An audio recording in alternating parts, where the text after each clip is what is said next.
Hey, Tom here. So, I thought I'd talk a little bit about inflation and how it's, in the last 40 years I've been doing this real estate investing. Uh, we've been through this before. It's been particularly scary here lately because it's something that followed a pandemic, which made things even worse because it's like I had a lot of tenants that did very well during the pandemic. They expanded, they made a lot of money, but others were practically put out of business. I had restaurants suffer. I had beauticians suffer, barbers, massage parlors, tattoo artists, all these sort of folks definitely suffered. And gyms also, and schools, a lot of people suffered. Hey Delta, glad you're here. And so that it's scary, but it's not enough to, hey Gemini, be in class tomorrow. And we got our members of my Zoom. We got a meeting tomorrow, 10 a.m. Just like almost always. But this inflation, it's scary to a lot of people that have never been through it or seen it before. And I don't like it. I'm just telling you, I can tell you, I don't like it for a lot of reasons. Probably not the same reasons a lot of people would think. But, we just, like I said, we just had this pandemic where so many people are suffering. Then we have a shortage of housing as a result. And then with that shortage of housing comes people transferring state to state, taking different jobs. Well, a guy with, 2 or 3 kids moving from one state to another to take a new job, he's not opposed to throwing an extra $30, $40, $50,000 more down on a house than even it's worth. He's sick of looking, he's got to move to town, he's got a job. He doesn't want to have to move from one home to another because that'll cost you $50,000. So these guys are overpaying for properties. And the worst part about that is that, just say you've got 1% of your real estate market available in your area. And it's not even that. It's not even 1%. It's less than 1%. And then, of course, your local tax assessor, they take this less than 1% of the market share that's available and take the prices during a scarcity, and they try to apply that value across the board on the other 99.5% of the real estate that's not available for sale. So as a result, people are having to pay taxes on an artificially high amount, because really the prices that people are paying in large part they're artificially high. You can see why they're high. They're high because shortage of property, low interest rates, but mostly it's that short supply of property. And so, and like some of you guys are talking about the poor middle class, believe me, everybody suffers. Everybody suffers. And what happens is, say guys like me that, hey, look, I'm a wealthy guy. Well, my portfolio, goes way up in value. Sounds great, but not really, because what happens is all of the triple net tenants that I have to pass those taxes. I have the right contractually to pass the taxes through to them. So their rents go up just for the tax burden alone to pay the taxes on the higher values on the real estate that I own. It hurts. It hurts. The rent goes up, and I don't make any more money. In fact, a lot of times I make less money because sometimes I can't or I don't transfer the whole amount to the tenant, especially my business people. The business people that are reeling from the pandemic, survived with the help of some assistance, sometimes my assistance, sometimes the assistance of the government, but either way they're struggling, and now your local tax authorities are sticking it to them. Okay, that's horrible in itself. But so the inflation, my point with this is the inflation artificially pumps up the prices, but we real time pay the taxes on these artificially high prices. And a lot of you that new home buyers and that sort of thing, you're afraid. I had Russ in my class. He's also a real estate agent broker, and he was talking about how he's a lot of people. If you got a house you want to get rid of, you should get rid of it now. That I'm tell you right now. You got something you want to sell it now. I've been saying that for the last year or so, and because, I'll give you an example, the interest rate that you would have qualified for a house for, let's just say you qualified a month ago for a $650,000 home. Well, based on the same criteria, you only qualify for a $575,000 home today. So those folks that had $600,000 homes, they just lost a whole swath of people that could afford their home. Now they don't qualify for that home, or they're going to have to do a waiver release, a real estate appraisal waiver. If those of you who don't know what that is, I'll explain that to you real quick. And this is what happens when things are going crazy up high. Is let's say somebody wants to buy a property of mine, and they want to, we agree to it. Okay, yeah, I'm going to sell it to you for $650. Even I don't think it's worth $650, say, but the appraisal, and even the appraiser may not agree that it's worth $650. Let's say the appraiser says he thinks it's worth $600. Well, these people want the house, they want to buy the house, so I know that the appraisal isn't going to be as high as what the market is dictating at the moment. And so what happens is they have to sign, I tell them, you got to sign an appraisal waiver, meaning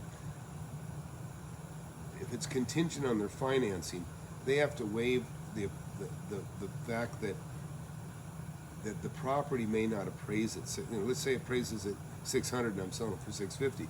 Well, maybe they're putting 20% down, so they're putting 120 down, and they're getting the balance $480,000 carried by the bank.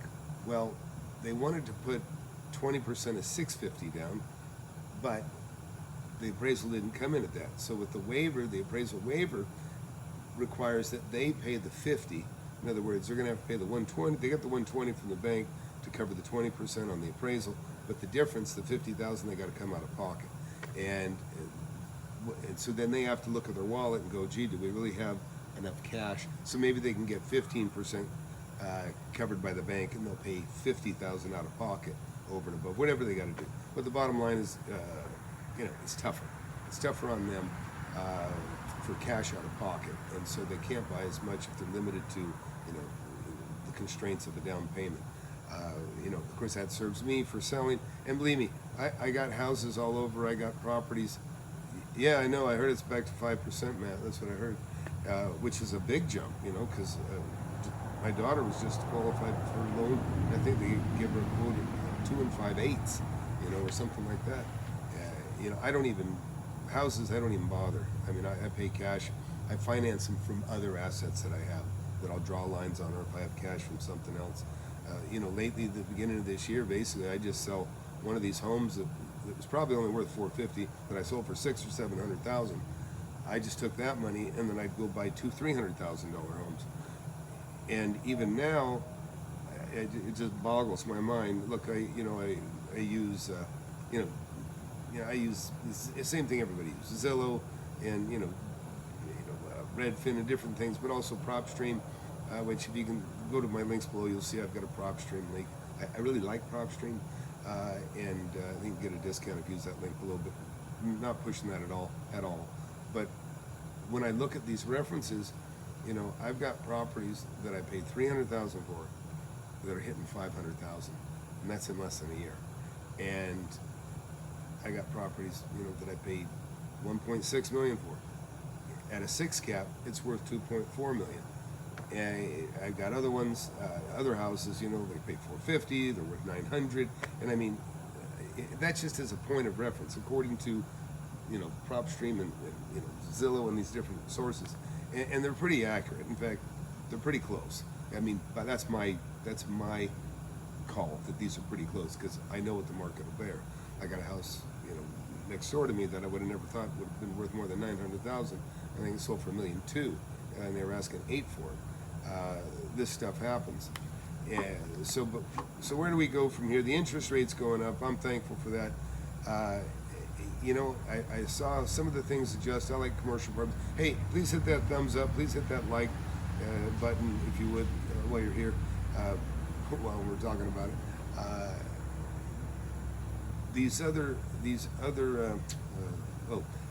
So I go on LoopNet and I'm looking at commercial properties and that sort of thing. Well, I expected some of the properties to be drop down, because that's the beauty of commercial, industrial, and multifamily, non-home, non-residential, is that properties are based on what they produce. So it's really easy to figure the value of what it produces. It has a 6 cap. Generally that used to be the main thing. Get at least a 6 or 7 or 8 cap.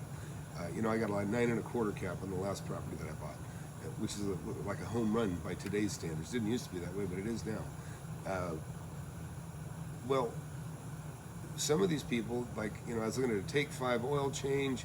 I was looking at some other ones, similar stuff, things that I think are kind of recession proof. Those properties, some of those are trading at 4.5 or 4.5, percent. Some of them, the cap rate is at 4.5%. I saw them at 3.75, and I don't even understand why some of those are selling. I don't get it. It's less than what some people can even get financing for. I got fixed rates and everything, and I got two pretty good size lines of credit, revolving lines of credit. It's RLOC. Remember that RLOC? I tried to tell you, right? And they're fixed at 3.5%. And I think I got another little one that's at 4%. But my money's fixed at that rate for 2 years. I'm not even sure. Maybe someone knows that's watching right now. But I think for a commercial rate, I'm going to guess we're going to hit 5.5 here again pretty soon. But that, if you finance, 75% of your property, that means 75% of your property at those rates. If you got a variable, you're going to be underwater. In other words, they're not going to produce anything. They're going to bring in less than they produce. The loan's going to cost you more than the assets producing. So, if you just got an abundance of cash, not such a big deal. But again, I say this because I'm talking to you just about how the market is and how it scares me in the point that my taxes go up. I don't like it for young people that are scared in the market. You never need to be scared, because you should always invest. You should always invest. But you always got to buy under market. And this is why, if you guys have been watching me for years, I always say, you buy based on today's market and you pay less. You have to.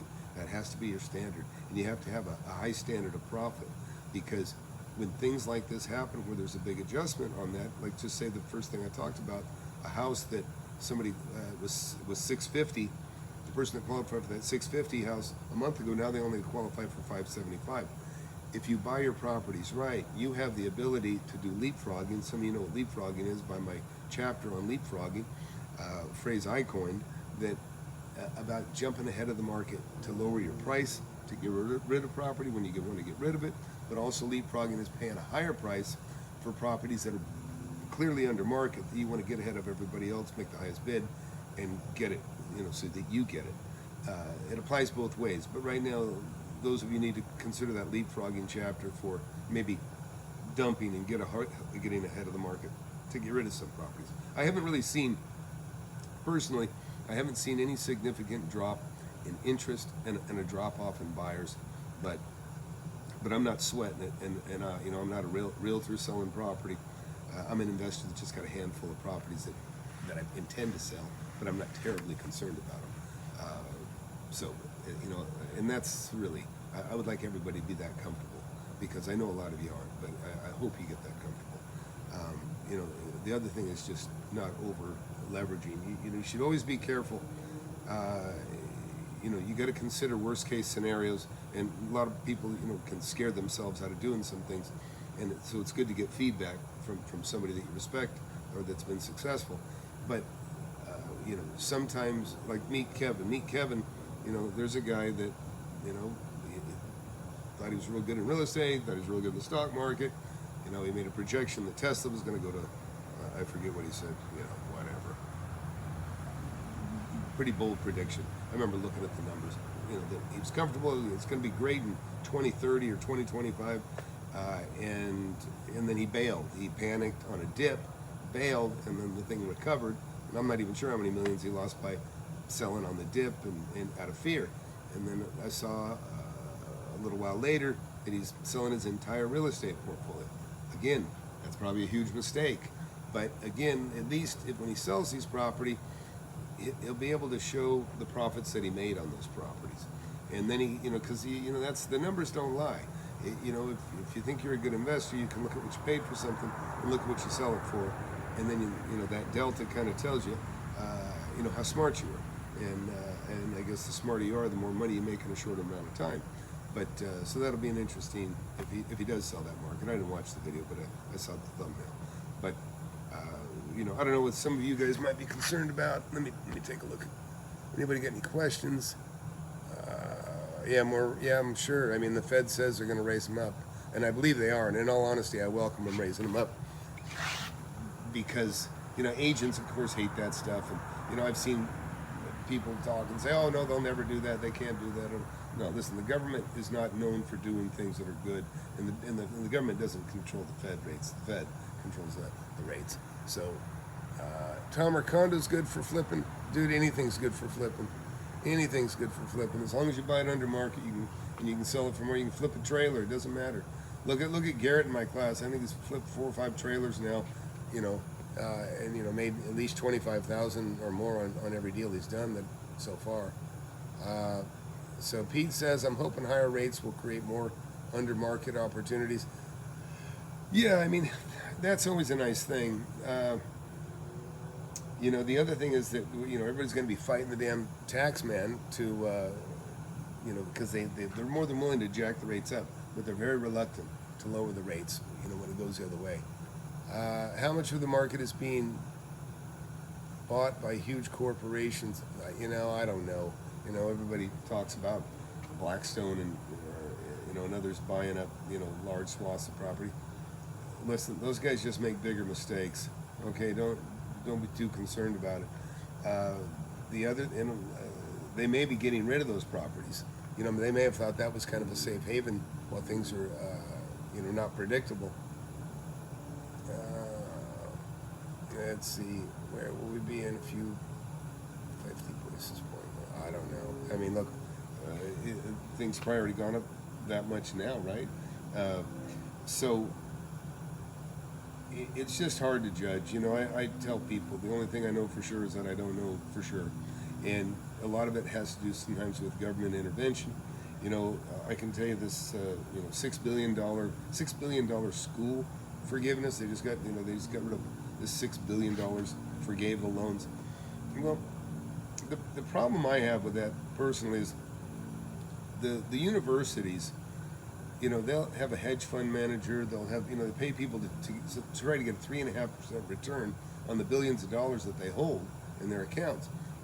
Yet the government is funding all these loans for them, and they got all these extracurricular activities and these prerequisites. A lot of this nonsense. Most people could be educated in college in half the time that they are, but they create all these kind of bullshit classes, I call them, because the government is going to loan somebody the money to have to go through these classes. Where really, if I was president, I would make the universities fund at a minimum half of all their school loans. They have the money. They can fund it themselves. And especially if they're going to get 7% or 6 or 7 or 5% on a school loan, they're making more than they're making on their stocks anyways. And but making these universities fund their own loans, fund those school loans, make them fund them. And then leave the taxpayers out of it, because right now we just took a $6 billion hit, and really school loans aren't for kids, to be quite honest. They're for universities. They, like I said, they wouldn't fluff. The universities are filled with fluff within the programs that people don't need.